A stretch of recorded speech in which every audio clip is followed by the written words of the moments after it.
Olá, bom dia a todos e a todas. Queria agradecer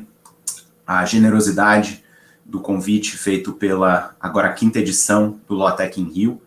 É uma grande alegria acompanhar esse evento importante da tecnologia aplicada ao direito no Brasil, agora chegando à sua quinta edição ao longo dos anos. E agradeço, né, o convite de poder compartilhar um pouco das minhas pesquisas sobre esse tema do Big Data e decisões similares, especialmente na jurimetria. Agradeço pela oportunidade de poder participar, agradeço também, e aí na pessoa especialmente, né, do Rafael Dias, e agradeço as generosas palavras, exageradamente generosas palavras do colega Hugo, que acho que com certeza tornou meu trabalho aqui muito mais difícil, né, porque falar logo depois dele seguiu o Hugo é muito mais difícil do que se eu tivesse sido o primeiro, né, então levantou muito a expectativa, né, subiu a barra para a contribuição aqui, e eu espero poder trazer, então, uma resposta satisfatória, ou minimamente satisfatória, para essa pergunta que com certeza, central para o direito brasileiro hoje, para o judiciário brasileiro hoje, para os operadores e operadoras do direito no Brasil hoje. É possível, né, quer dizer, o Big Data, ele pode, de alguma forma, reduzir as distorções no julgamento de ações similares? Essa é a questão central, né? Eu vou compartilhar aqui rapidamente a tela, que eu tenho alguns slides aqui para mostrar, com alguns gráficos. Não sei se já estão enxergando aí, eu acho que sim, né? Então, essa é a pergunta, né? O uso de Big Data pode reduzir as distorções no julgamento de ações similares? Qual é a contribuição que as novas tecnologias e, especialmente, eu diria, o resultado de boas pesquisas quantitativas na área do direito podem trazer para esse problema relevante para a sociedade civil, relevante para o judiciário brasileiro e relevante para quem atua no direito, para quem advoga, tanto quanto para, eu diria, né, é frustrante para quem está lá perante, né, o judiciário, trazendo questões muitas vezes novas, e às vezes a sua petição inicial, a sua razão recursal é confundida, né, com alguma ação repetitiva, com algum pedido repetitivo quando não e por outro lado pode ser também frustrante para quem julga, né, que tantas e tantas ações, tantos e tantos recursos cheguem ao judiciário, batam a porta do judiciário para trazer talvez exatamente a mesma questão que o judiciário já julgou, rejulgou milhares e milhares de vezes. Às vezes algumas questões foram julgadas novamente sem necessidade pelo judiciário brasileiro dezenas de milhares de vezes, né? Então certamente é frustrante também para quem está do outro lado da mesa, não é só para quem advoga, para quem não é só para, né, para a Defensoria Pública, para o Ministério Público, é frustrante para quem está do outro lado da mesa, digamos assim, e recebe essa avalanche de pedidos similares, tem que dar conta dessa avalanche de ações similares. Isso é frustrante também. Então, de um lado, é uma questão relevante para a atuação, para até qualidade de vida, né, de profissionais que atuam na prática jurídica, mas, por outro lado, é uma preocupação também com a qualidade das decisões que são tomadas, com a qualidade dos fundamentos e com o próprio, digamos assim, com a saúde do próprio processo decisório. Um processo decisório no judiciário brasileiro em que pedidos similares, ou às vezes o mesmo pedido disfarçado de pedido novo, mas que ações similares são julgadas de maneira muito diferente, isso é um problema que vai muito além, né, da qualidade de vida e é muito mais do que só sobre as frustrações eventuais de profissionais na área. Isso é um problema que diz respeito também à qualidade da jurisdição, à qualidade das decisões que são proferidas, né, quando o processo decisório ele sucumbe a esse problema de ações similares serem decididas de maneiras muito diferentes. Isso afeta de maneira negativa, eu diria muito profunda, a qualidade da jurisdição brasileira, a qualidade, portanto, da produção do direito no Brasil, da produção da jurisprudência. Então, certamente essa pergunta, né, que a organização do evento fez, essa provocação, ela é crucial para o direito brasileiro hoje, e ela é tão mais relevante quanto mais processos, mais ações o nosso judiciário recebe. E considerando a ordem de magnitude dos processos que o nosso judiciário recebe hoje, nós certamente estamos diante de um cenário comprovado de que, empiricamente, de que há uma concentração muito grande de ações similares, né? O nosso judiciário ele não enfrenta 90 milhões de processos judiciais por ano, sendo todos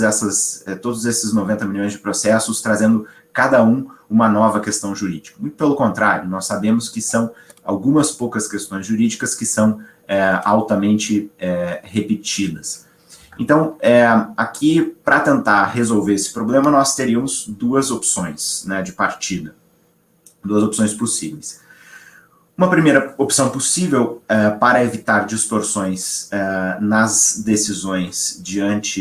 judiciais diante de ações similares, de pedidos similares ou de recursos similares, nós poderíamos adotar regras sobre como se decide. Então, nós poderíamos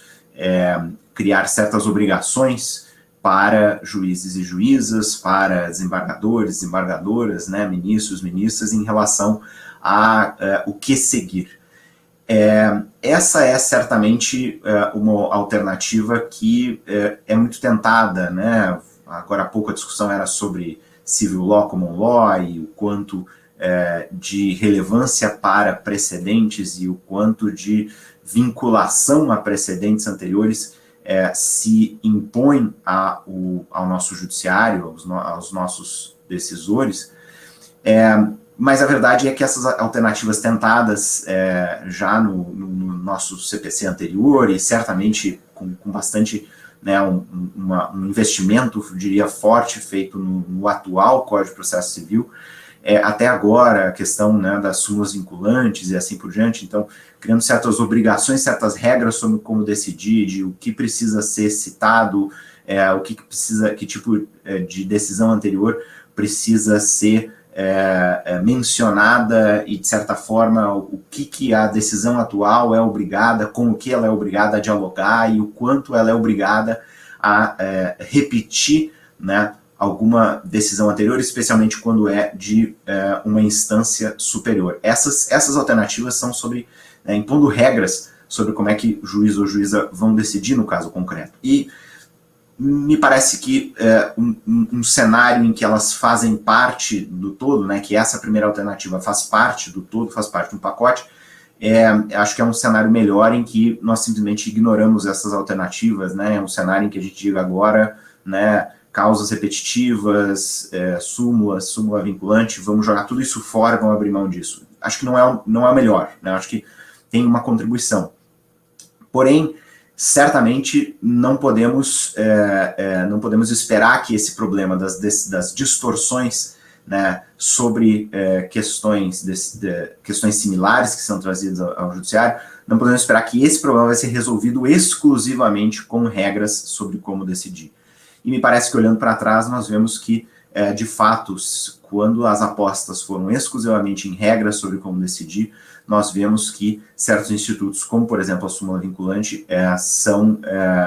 insuficientes, muitas vezes são mal aplicados, são aplicados sem critério, e, portanto, sozinha essa alternativa de regras sobre como decidir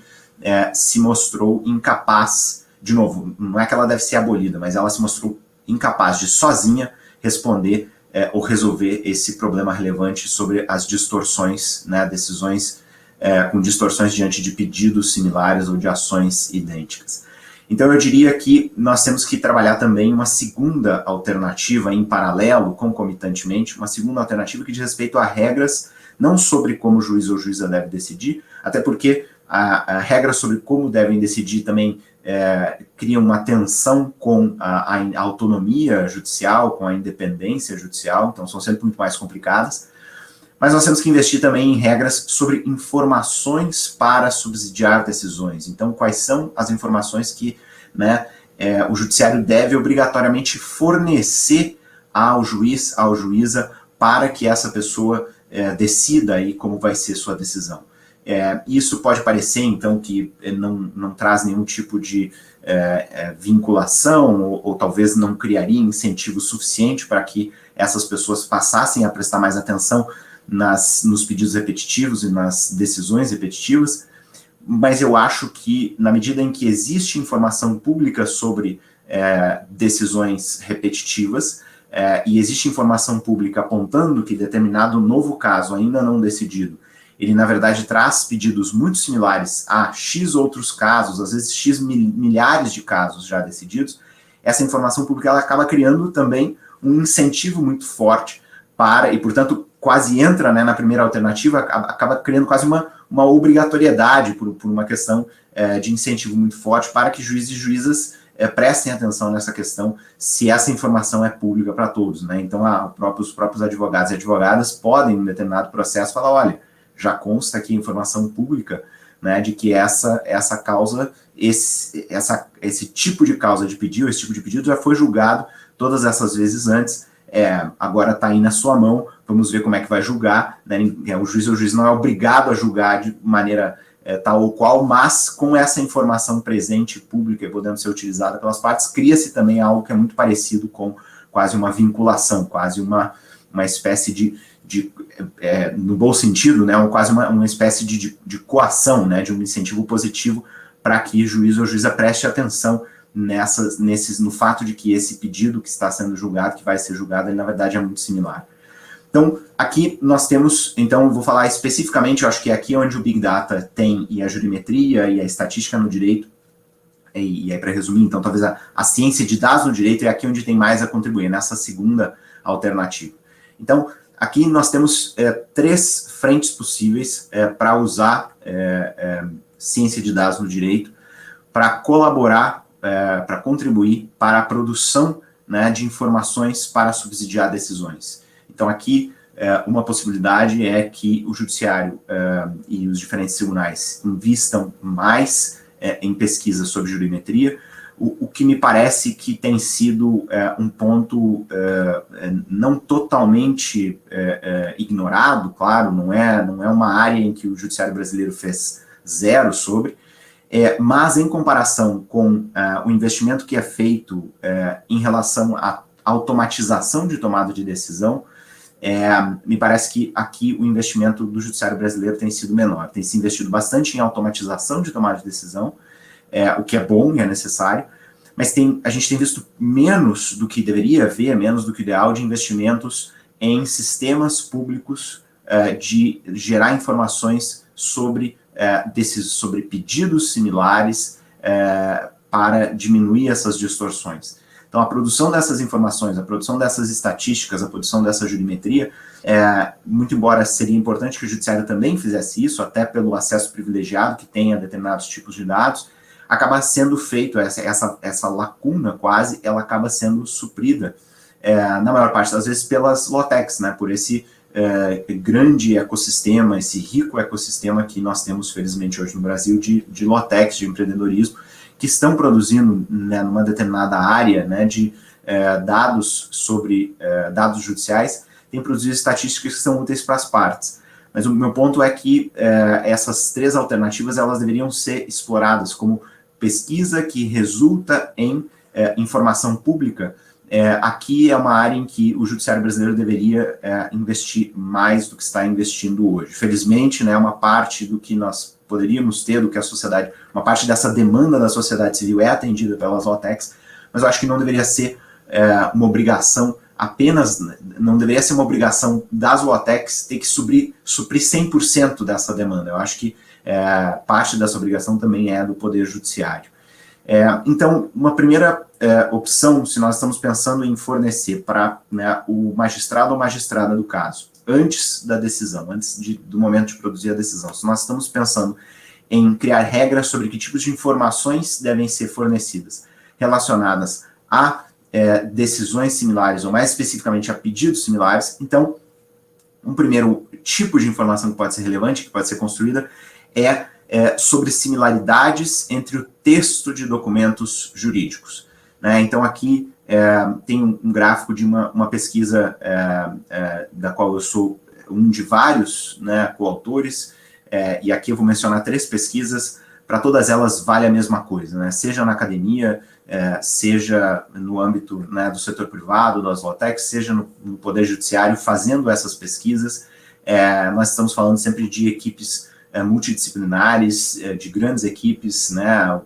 A gente no direito está acostumado com aquele tipo de pesquisa mais autoral, da monografia, mais teórica, que é feita, às vezes a pessoa consegue fazer sozinha, mas esse outro tipo de pesquisa não se faz sozinho. Então aqui eu vou mencionar alguns estudos, mas são sempre estudos feitos por equipes transdisciplinares, tem muita gente envolvida, e eu fiz questão, né, de inclusive manter os nomes nos slides, porque é graças a equipes transdisciplinares que se produzem esses resultados. Então são 3 estudos dos quais eu participei, coordenei, enquanto fui, né, não é mais o caso hoje, mas enquanto fui professor na FGV Direito Rio, e coordenei lá primeiro o Supremo em Números e depois o Núcleo de Ciência de Dados Jurídicos. Então o que nós temos aqui? Aqui nós temos um exemplo de uma tentativa de identificar em larga escala e olhando exclusivamente para o texto de decisões, nesse caso do Supremo, similaridades entre essas decisões. Então vejam que para identificar similaridade nós teríamos muitas variáveis possíveis, né? Eu posso presumir que decisões proferidas por uma mesma pessoa podem ter similaridades, ou decisões de classes processuais similares podem ter similaridades. Aqui nós não estamos usando essas variáveis, digamos assim, metadados sobre o texto das decisões. Aqui a pesquisa era tentando identificar o quanto é possível, né, chegar, quão longe a gente consegue ir na identificação de similaridade, olhando apenas para o texto jurídico. Então vejam que, graças à análise exclusivamente de texto, é possível plotar, né, nesse plano bidimensional as decisões todas. Então cada ponto aí é uma decisão. Aqui, se não me engano, tem 5.000 decisões ou 10.000 decisões, alguma coisa assim, monocráticas, né? Não vou mencionar aqui de quais ministros ou ministras do Supremo, porque esse não é o ponto, mas a gente tem 5 a 10.000 decisões monocráticas aqui plotadas, e é possível perceber, graças, né, ao uso das cores, que mesmo usando nada a não ser o texto das decisões, é possível identificar certas similaridades e agrupar ou clusterizar determinadas decisões. Por que isso é relevante? Porque, primeiro, pode ser utilizado para um magistrado numa instância superior identificar grupos de decisões similares na primeira instância ou numa instância inferior, por exemplo. Então, de posse dessa informação, essa pessoa, ao decidir um recurso, ela pode saber, por exemplo, que, né, se essa informação for fornecida, ela pode saber que a decisão de primeira instância que ela agora vai revisar, na verdade, se insere em um desses clusters, e ela pode pegar as outras decisões desse cluster e ver como essas decisões no seu recurso foram decididas. E, em tese, deveria haver alguma similaridade, algum cuidado na decisão. Então, isso é uma primeira razão. Mas uma segunda aplicação disso, desses métodos, usando aqui, né, ciência de dados no direito, é olhar para as petições iniciais, para o texto das petições iniciais, e olhar para o texto das razões recursais, e nesse conjunto identificar essas similaridades textuais. Identificando essas similaridades textuais no texto dos pedidos, e dando essa informação sobre essa similaridade, quer dizer, quando chega para o magistrado ou magistrada decidir, né, quando vai concluso o processo, ou quando vai concluso o recurso, que a pessoa que vai decidir, ela agora tenha essa informação. Veja, né, do conjunto de petições iniciais ou de razões recursais que o órgão recebeu, digamos, no último ano, nos últimos 5 anos, então aqui os grupos, os conjuntos de acordo com similaridade textual, e dentro desse conjunto específico é onde está esse pedido que você agora vai julgar. Portanto, isso é uma informação relevante, é uma informação adicional que poderia ser muito útil. Então isso é uma primeira pesquisa que foi feita lá, que essa não foi publicada ainda, mas deu resultados, deverá ser publicado no futuro, deu resultados frutíferos. Um segundo caminho possível é identificar não só similaridade exclusivamente textual, mas identificar argumentos jurídicos similares em documentos jurídicos. E aqui o objetivo é revelar certas similaridades que talvez não sejam tão óbvias, né? Talvez o primeiro caso é uma aposta na revelação de muito copia e cola, né, do uso de templates em petições iniciais, que a gente sabe que é muito comum, né, a primeira estratégia ela é útil para identificar o uso de templates em recursos, que a gente sabe que é muito comum também, ou até em decisões judiciais, que também usam templates, a gente sabe que é comum. Essa segunda opção é um pouco mais sofisticada. Às vezes eu posso ter uma grande similaridade nos pedidos ou no recurso quando chega ao judiciário, ainda que o texto daquele pedido, daquela petição inicial, ou daquela razão recursal, ainda que o texto seja novo, ainda que ele seja diferente, mas talvez, ainda assim, o pedido é o mesmo. Isso acontece, isso pode acontecer, e obviamente seria bom se a jurimetria e as entidades jurídicas desse para o órgão decisório esse tipo de informação também. Então aqui nós estamos indo além de olhar apenas a identidade dos textos, nós estamos olhando para uma tentativa de, usando o Big Data, encontrar argumentos similares dentro de textos talvez diferentes. Então aqui tem um outro exemplo de um estudo, esse sim publicado, já mostro no próximo slide a fonte, esse saiu muito recentemente. Aqui nós fizemos um esforço para, a partir de um conjunto enorme de decisões também do Supremo, criar um set de treinamento, digamos assim, né, para treinar a máquina como identificar precedentes, citações a precedente, como treinar a máquina para identificar citações à doutrina e citações à legislação. Então, para isso, e portanto é um esforço de processamento de linguagem natural, para treinar a máquina para fazer isso bem, nós precisávamos de um documento, né, um conjunto de documentos grande o suficiente, que fosse anotado, né, em que no texto, né, como está aí, por exemplo, né, o ministro Herman Benjamin, que, né, fosse anotado para ensinar a máquina, isso aqui é o primeiro nome, isso aqui é o segundo nome, isso aqui, né, essa parte do texto é o tribunal, essa primeira parte do texto é o número CNJ, essa segunda parte é a classe processual. Então, são várias entidades que precisam ser identificadas no texto para ensinar a máquina a fazer esse mesmo tipo de identificação. E aí nós utilizamos, né, atividades dentro da graduação, então, portanto, estudantes de direito, especificamente da disciplina, né, de programação para advogados e advogadas, esses alunos e alunas, parte da sua capacitação e parte dos seus exercícios era justamente fazer essa marcação, fazer esse labeling, né, de um conjunto muito grande de decisões do Supremo. Então, quase 100 pessoas trabalharam nesse labeling,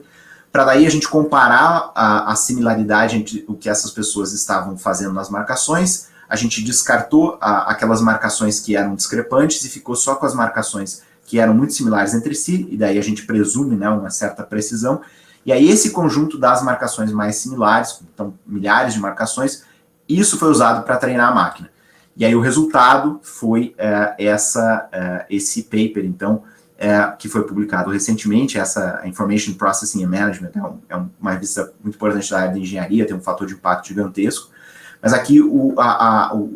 a pesquisa era para mostrar, é possível treinar a máquina se o set, né, de dados, se o set de treinamento é bem feito o suficiente, é possível treinar a máquina para identificar essas entidades que muitas vezes são o centro de argumentos jurídicos, né? Então, quase sempre o centro de um argumento jurídico é um determinado princípio, uma regra, um dispositivo legal. Ou o centro de um argumento jurídico que pode estar na petição inicial, que pode estar na razão recursal, é um determinado precedente que é citado. Ou o centro disso é uma determinada posição, uma determinada afirmação que é feita em um texto da doutrina. Então, identificando essas entidades, é possível identificar,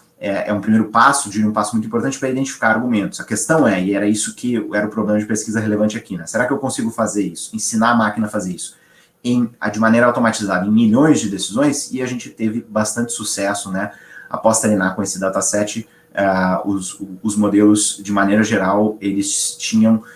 mais de 90% de sucesso de precisão, né, de F1, na identificação dessas entidades. E aí um terceiro exemplo, chegando próximo aqui do fim, vejam que está, de certa forma, em ordem de complexidade, em ordem de sofisticação das estratégias, né? Obviamente, tentar identificar pedidos similares, olhando apenas para a identidade do texto, é um primeiro passo, é um passo relevante, mas ele, como disse antes, ele pode ainda não revelar certas similaridades de pedido, ele talvez é meio simplista demais para ser a única alternativa e o único caminho no qual se investe. Então, para além desse caminho, paralelamente, tem que existir também um esforço para usando Big Data, identificar essas entidades nos textos das petições iniciais e das decisões, das ações recursais, para permitir agrupar em função de dizer, essas 5.000 ações iniciais chegaram com o mesmo argumento jurídico, por exemplo, e dar essa informação para quem vai decidir depois. Mas tudo isso ainda não é tão sofisticado quanto identificar as relações entre as decisões, que é o que foi feito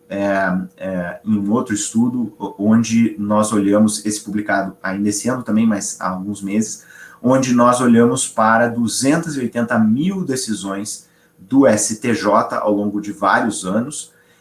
focadas em direito empresarial. Então a gente olhou para um nicho, para uma certa área específica do direito, e dentro dessa área, identificadas as citações a precedentes, graças a esse trabalho anterior que eu tinha mencionado, a gente sabia qual era a rede de citações entre essas decisões de um ramo específico do STJ. 280 mil é grande o suficiente para a gente poder usar Big Data. Identificando essas redes de citações, a gente consegue revelar, né, algo mais sofisticado sobre as relações entre essas decisões. Então, algo que foi identificado uma rede muito grande de decisões envolvendo questões, né, de direito do consumidor e ações de empresas de telecomunicação. Que talvez nem seja um tema tão relevante para direito empresarial no Brasil, mas ocupava, era uma rede muito grande, né, das decisões, veja, um tema altamente repetitivo, né, que sempre chegou ao STJ, e a gente dimensionou claramente, graças à análise, e aqui a estratégia é uma estratégia de uso de análise de rede, né? Então, análise de rede é uma estratégia de pesquisa, de investigação absolutamente comum, né, feita em milhares de estudos em outras áreas do saber, mas dentro do direito ainda não é tão utilizada quanto deveria, ainda está em estágio inicial, eu diria. Até onde a gente sabe, né, o meu coautor e eu, o José Luiz Nunes e eu, até onde a gente sabe, foi o primeiro estudo que usou esse tamanho, né, de corpus, esse tamanho de grupo de decisões, então quase 300 mil, de um só tribunal e de uma só área do direito, porque se eu estou tentando identificar redes de temas, obviamente, se eu vou fazer isso em cima, né, de tudo que um tribunal decide, é diferente de eu pegar uma área específica daquilo que o tribunal decide e olhar as redes dentro daquela área específica, dentro daquele campo específico. Então, a gente não tem notícia de outro estudo que tenha conseguido fazer para um ramo do direito específico, com esse volume de decisões. No mundo, a gente não tem notícia de outro estudo que tenha sido feito. E é um passo para, né, de novo, um tipo de informação que o judiciário brasileiro poderia produzir via pesquisa e via análise de dados do direito,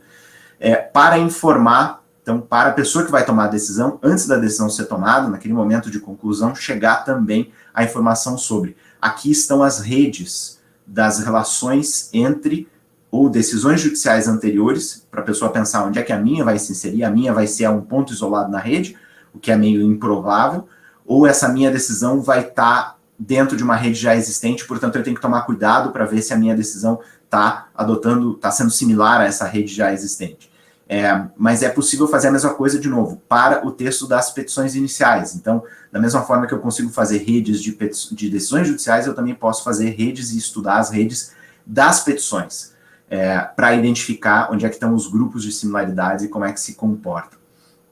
Então, era isso que eu tinha inicialmente para mostrar, né? São 3 alternativas ou 3 estratégias possíveis para usar a Big Data para resolver esse problema de distorções em pedidos similares.